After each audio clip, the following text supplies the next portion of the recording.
Hello दोस्तों, क्या हाल चाल। सब बढ़िया हो? सभी ने एकदम मस्त रहना है, एकदम अच्छे से एग्जाम्स की तैयारी चालू रखनी है।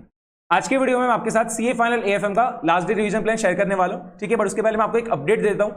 मैंने जो सुपर 60 क्वेश्चन शेयर किए थे टेलीग्राम चैनल पे, उसका हमारा डिस्कशन जो है 21 अप्रैल को रहेगा, ठीक है। 18 अप्रैल को नहीं हुआ क्योंकि पिछले 2 दिन से मेरी तबीयत थोड़ी खराब थी। इस वजह से हम क्या करेंगे, पूरे के पूरे क्वेश्चन जो है डिस्कस कब करेंगे, 21 अप्रैल को।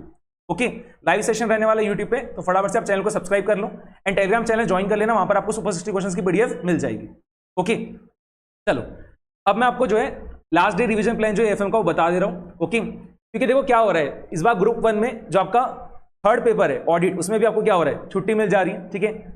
एंड पहला पेपर जो एफआर है उसमें तो आपके ऊपर ही डिपेंड करता है आपको कितने दिन पहले उसकी पढ़ाई चालू करनी है, ठीक है। तो बचा कौन सा एक ग्रुप 1 में एएफएम, जिसमें आपको क्या हो रहा है, सिर्फ एक ही दिन का गैप मिल रहा है। ओके, तो वो पूरा 1.5 डेज का जो आपको टाइम पीरियड मिलेगा एएफएम में, उसमें आपने कैसे पूरा सिलेबस कवर करना चाहिए वो मैं आपके साथ अभी शेयर करूंगा।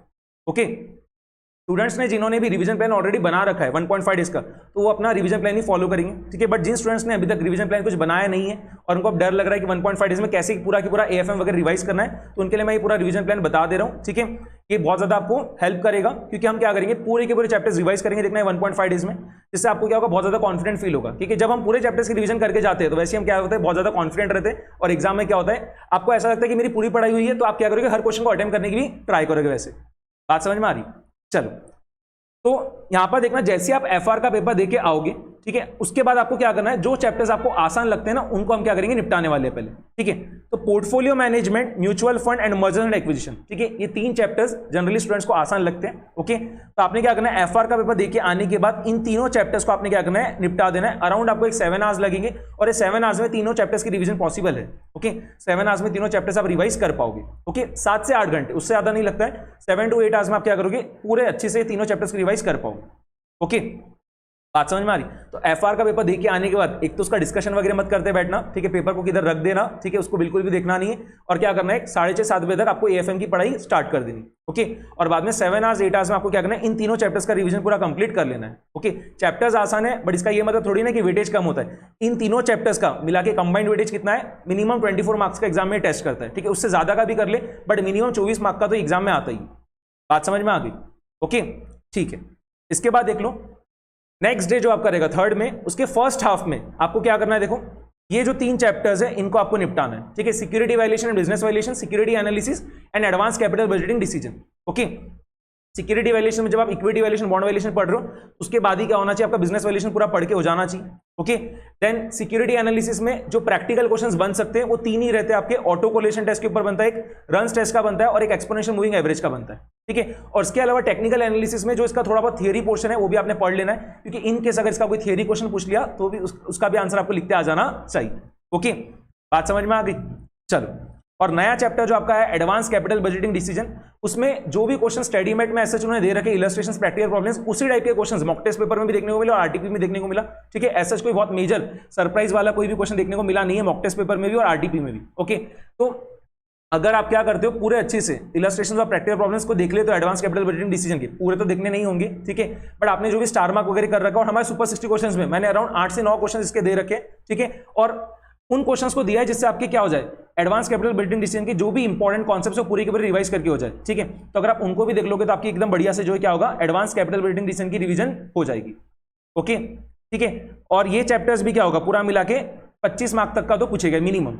ओके, उससे ज्यादा का भी पूछ सकता है, बट मिनिमम क्या होगा, 24-25 मार्क का तो ये भी पूछने वाला है। ओके, और ये 3 चैप्टर्स पढ़ने में आपको क्या होगा, अराउंड 8 से 9 घंटे लगने वाले, ठीक है। तो अगर आप मॉर्निंग में लेट सपोज करो 7 बजे भी पढ़ने को बैठे तो क्या होगा, आपका इवनिंग में 3 से 4 बजे तक ही पूरा पढ़ के हो जाएगा। ओके, अब थर्ड वे का जो आपका सेकेंड वाला हाफ है, उसमें आपको क्या करना है, अब उन चैप्टर्स को करना है जिनमें आपको थोड़ा बहुत क्या होता है, डर लगता है, वैसा आप बोल सकते हो, ठीक है। जनरली स्टूडेंट्स में देखा गया है कि इन चैप्टर्स में उनको ज्यादा डर लगता है। ओके, वैसे लगना तो नहीं चाहिए, बट इन चैप्टर्स में देखा गया है कि स्टूडेंट्स थोड़ा ज्यादा पैनिक कर जाते हैं, तो इसको हम क्या करें, एकदम आखिरी में कर रहे हैं, ठीक है। क्योंकि क्या होगा, आपने ऑलरेडी क्या करा, डेरिवेटिव्स ऑफ फॉरेक्स पढ़ने के पहले अराउंड आपने 50 मार्क तक का सिलेबस कंप्लीट कर लिया, उसका आपने रिवीजन अच्छे से कर लिया, ठीक है। और बचा हुआ जो 16 मार्क का थियरी पार्ट टेस्ट होगा वो भी आप क्या करोगे, नेक्स्ट डे जो है, ठीक है, एग्जाम के पहले मॉर्निंग में आप उसको निपटा दोगे 4 से 5 घंटे में, ठीक है। थियरी पार्ट रिवाइज करने में बहुत ज्यादा टाइम नहीं लगेगा, ठीक है, अराउंड 4 to 5 आवर्स में आप पूरा उसको रिवाइज कर दोगे। तो आपको क्या है, मेंटली आपको पता है कि मेरी 50 मार्क का प्रैक्टिकल पार्ट की रिवीजन अच्छे से हो चुकी है एंड 16 से 20 मार्क का जो थियरी पार्ट है उसको रिवाइज क्या हो रहा है 4 से 5 घंटे में पूरा हो जाएगा, ठीक है। तो अब क्या आपको एक माइंड में स्टेबिलिटी आ जाएगी कि मेरा 70 मार्क तक का पढ़ के हो चुका है एएफएम का, ठीक है। तो अब क्या होगा, आप ये जो चैप्टर्स आपको थोड़े जो टफ लगते हैं, ठीक है, उनको आप बाद में भी निपटा दोगे तो क्या होगा, आप ज्यादा बढ़िया से आप उनको पढ़ पाओगे और क्या होगा, फटाफट से दिमाग में भी जाएगी ये चीज, ओके। और वही अगर आप एफआर के पेपर के बाद तुरंत डेरिवेटिव्स और फॉरेक्स लेके बैठोगे तो ज्यादा टाइम लेके जाएंगे आपका, ठीक है। और उस चक्कर में क्या होगा, जो चैप्टर्स की रिवीजन आपकी एकदम बढ़िया से हो जानी चाहिए थी उनकी नहीं होगी, ठीक है। पोर्टफोलियो मैनेजमेंट, देन उसके अलावा लेट सपोज करो आपका मर्जर एंड एक्विजिशन वगैरह, ठीक है। ये चैप्टर्स फिर क्या होता है, आप ऊपर से देखते हो, एकदम बढ़िया से रिवाइज नहीं करते, और इन चैप्टर्स को आपने अच्छे से रिवाइज कर लेना चाहिए क्योंकि इनका क्वेश्चन आपको पता है, अगर आप अच्छे से रिवाइज करके जाओगे तो डेफिनेटली बनेगा ही बनेगा, वैसा रहता है, ओके। इस वजह से मैंने आखिरी में रखा है, डेरिवेटिव्स ऑफ फॉरेक्स मैंने एकदम आखिरी में रखा है। उसके पहले हमने क्या करा, जो भी इंपॉर्टेंट चैप्टर्स है बट आसान वाले चैप्टर्स थे उनको हमने क्या करा, पहले पूरा कंप्लीट कर लिया, ओके। अब derivatives plus interest rate risk management and forex plus international financial management, ये आपको क्या करना है, अराउंड एक 9 आवर्स में कंप्लीट कर लेना है, ठीक है, और आराम से हो जाएगा। जब आप डेरिवेटिव्स पढ़ोगे उसके साथ में आपका interest rate risk management complete करना है आपको, और फॉरेक्स के साथ में इंटरनेशनल फाइनेंशियल मैनेजमेंट। हमने क्लास में भी ऐसे ही पढ़ा था और रिविजन करते वक्त भी आप पूरा ऐसे ही करोगे। बात समझ में आ गई, ओके। तो 9 to 10 आवर्स मैक्सिमम और आपका ये पूरा कंप्लीट हो जाएगा, ठीक है। तो क्या होगा, आपने पूरा प्रैक्टिकल पार्ट जो है निपटा दिया, ठीक है। अब बस एग्जाम वाले दिन आपको मॉर्निंग में क्या करना है, थियरी चैप्टर्स की रिवीजन कर लेनी है। थियरी चैप्टर छोटे छोटे एंड पता है कि उनसे 4 मार्क के क्वेश्चन आने ही वाले, और क्या होगा, फटाफट से रिवाइज करके भी वो आपके हो जाएंगे, ओके। तो स्टार्टअप फाइनेंस कर लेना आपने, सिक्योरिटाइजेशन और रिस्क मैनेजमेंट, पहले 3 चैप्टर्स को निपटाना, ठीक है। स्टार्टअप फाइनेंस, सिक्योरिटाइजेशन और रिस्क मैनेजमेंट, और बाद में आपका जो चैप्टर नंबर 1 है financial policy and corporate strategy, ठीक है। ये चैप्टर थोड़ा सा क्या होता है, बकवास लगता है स्टूडेंट्स को पढ़ने में, ठीक है, क्योंकि बहुत ज्यादा उसमें थियरी है, बट ये 3 चैप्टर्स क्या होगा, फटाफट से रिवाइज करके हो जाएंगे। और ये ज्यादा इंपॉर्टेंट है क्योंकि इनके ऊपर क्वेश्चन पक्की बातें देखने को मिलेगी। चैप्टर नंबर 1 से आ भी सकता है, नहीं भी आ सकता है, बट ये गारंटी है 3 चैप्टर से क्या होगा, क्वेश्चन आएगा ही आएगा, ओके। तो आपने स्टार्टअप फाइनेंस, सिक्योरिटाइजेशन और रिस्क मैनेजमेंट इनको पहले निपटाना है, और टाइम मिल जाएगा वैसे तो, ठीक है। तो क्या होगा उसमें आपने फिर ये चैप्टर नंबर 1 जो होता है आपका स्टडी मेट के हिसाब से financial policy and corporate strategy, इसको भी कंप्लीट कर लेना है। अराउंड 4 to 5 आवर्स लगेंगे और ये पूरा कंप्लीट हो जाएगा, ठीक है। तो एग्जाम वाले दिन अगर मॉर्निंग में अगर आप 6-7 बजे भी पढ़ने को बैठोगे तो क्या होगा, 12 बजे तक आपका पूरा की पूरा जो है थियरी चैप्टर्स भी पढ़ के हो जाएंगे, ठीक है।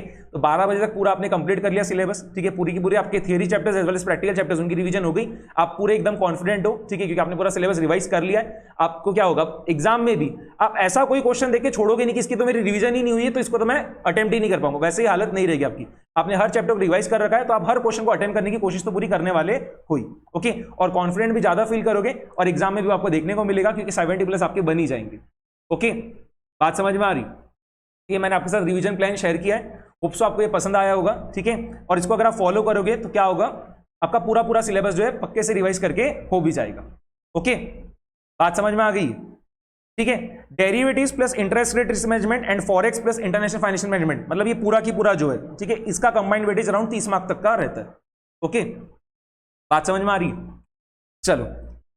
तो आपने अगर ये रिवीजन प्लान फॉलो कर लिया तो आपका पूरा सिलेबस कवर हो जाएगा, ठीक है। और आपको क्या होगा, टेंशन नहीं रहेगी कि मेरा कुछ भी पार्ट रिवाइज करके नहीं हुआ है वैसे, ठीक है। क्योंकि स्टूडेंट्स बहुत बार पैनिक इस वजह से भी हो जाते हैं कि उनके चैप्टर्स कुछ रिवाइज करके हुए ही नहीं एग्जाम के पहले, ठीक है। तो फिर वो क्या करते हैं, एग्जाम में उन चैप्टर्स के क्वेश्चन को देखते भी नहीं, उनको लगता है रिवाइज करके ही नहीं हुआ तो अब तो इसको मैं अटेम्प्ट कर ही नहीं पाऊंगा, ठीक है। इस वजह से हम ट्राई कर रहे हैं कि पूरे के पूरे चैप्टर्स जो रिवाइज करके आपके हो जाए, ओके। और जो यहाँ पे मैंने टाइम लिख के दिया उनमें इन चैप्टर्स की रिविजन कर पाना 100% पॉसिबल है और आप इजीली कर भी पाओगे, ओके। तो सुपर 60 क्वेश्चंस में जो क्वेश्चंस है उनको तो आपने देखना ही है। उसके अलावा हमारे 2 मैराथन वीडियोस है, ओके। एक 16 आवर्स का है और एक 9 आवर्स का है। उसमें बहुत ज्यादा क्वेश्चंस की मैंने प्रैक्टिस कराई है और रिटर्न प्रैक्टिस कराई है, ठीक है। और बहुत ज्यादा कॉन्सेप्ट्स वगैरह डिटेल में वहां पे समझाई है, ठीक है। क्वेश्चंस के थ्रू मैंने वहां पर कॉन्सेप्ट्स वहां पर पूरा आपको एक्सप्लेन करा है, ओके। और बाद में रिटर्न प्रैक्टिस की हमने, हर एक क्वेश्चन वहां पर पूरा लिख के बनाया। तो उन क्वेश्चंस को आपने जरूर से देख लेना है, ठीक है। मैं दोनों वीडियोस के जो है लिंक डिस्क्रिप्शन में मतलब दे दूंगा आपको, तो वहां से आप वो वीडियोस को देख पाओगे, ओके। और टेलीग्राम चैनल का लिंक भी मैं आपको डिस्क्रिप्शन में प्रोवाइड कर दूंगा, तो वहां से आप क्या कर पाओगे, टेलीग्राम चैनल ज्वाइन कर लेना, वहां पर आपको क्या होगा, सुपर 60 क्वेश्चन का पीडीएफ भी मिल जाएगा, ओके। बात समझ में आ गई। तो टारगेट यही रहेगा कि हमारा 70+ बनना ही चाहिए एएफएम में, ओके। 70+ एएफएम में हमारा आ जाना चाहिए, ओके। और जो मॉक टेस्ट पेपर देखे गए उससे यही लग रहा है कि केस सिनेरियो जब से पूछना स्टार्ट किया, एमसीक्यू वाला पार्ट मतलब जब से आया है प्रैक्टिकल पेपर्स में आपके, ठीक है, एफआर एएफएम में मार्क्स ज्यादा ही आएंगे क्योंकि एमसीक्यूज जो है बहुत ज्यादा कोई टफ नहीं पूछ रहे और क्या हो रहा है उसमें मार्क्स बन जाएंगे आप लोग के, ओके। मैं आपको एक ये चीज और बता दे रहा हूं कि एमसीक्यूज के लिए आपके कौन कौन से चैप्टर ज्यादा इंपॉर्टेंट रहेंगे, ठीक है। तो portfolio management, mergers and acquisition, mutual fund, ठीक है, उसके अलावा फॉरेक्स हो गया, ठीक है, ये वाले चैप्टर्स क्या रहेंगे, ज्यादा इंपॉर्टेंट रहेंगे। ठीक है, इन चैप्टर्स में आपको क्या होता है, सब क्वेश्चंस वाले प्रैक्टिकल क्वेश्चंस पहले भी दिखते थे डिस्क्रिप्टिव वाले पार्ट में। ठीक है, जब हमारा एसएफएम हुआ करता था और पूरा पेपर डिस्क्रिप्टिव रहता था तो क्या होता था, मर्जर एंड एक्विजिशंस का क्वेश्चन हो गया, या म्यूचुअल फंड का क्वेश्चन, पोर्टफोलियो मैनेजमेंट का क्वेश्चन, फॉरेक्स का क्वेश्चन, इनमें क्या होता था, हर बार आपको सब क्वेश्चंस दिखते थे। उन्हीं को अब क्या करेंगे, लोग केस सिनेरियोस बना के एमसीक्यूज में टेस्ट करेंगे। ठीक है, ऐसा लग रहा है। ओके, तो इनको आपने अच्छे से करके जाना है, क्योंकि इनसे क्या होगा, आपको केस सिनेरियोस देखने की चांसेस ज्यादा रहेगी। आप एमटीपी में भी देखना, आपको क्या होगा, इन चैप्टर से केस सिनेरियोस देखने को मिले होंगे। ओके, बात समझ में आ रही? ठीक है, चलो, तो 21 अप्रैल को जो है जरूर से ज्वाइन करना सुपर 60 क्वेश्चंस का जो हमारा डिस्कशन रहने वाला है उसमें। ठीक है, लाइव सेशन रहेगा, उसमें आपके और भी कोई डाउट्स वगैरह रहे तो आप वो भी पूछ लेना। ठीक है, लाइक कर दो वीडियो को फटाफट से अगर आपको पसंद आया होगा तो, और ज्यादा से ज्यादा स्प्रेड करो आपके फ्रेंड्स वगैरह के साथ में। ठीक है, चैनल को सब्सक्राइब कर देना और टेलीग्राम चैनल भी आपने ज्वाइन कर लेना है। ओके, तो आज के वीडियो में इतना ही, मिलते हैं अब हम डायरेक्टली 21 अप्रैल को। Bye bye everyone.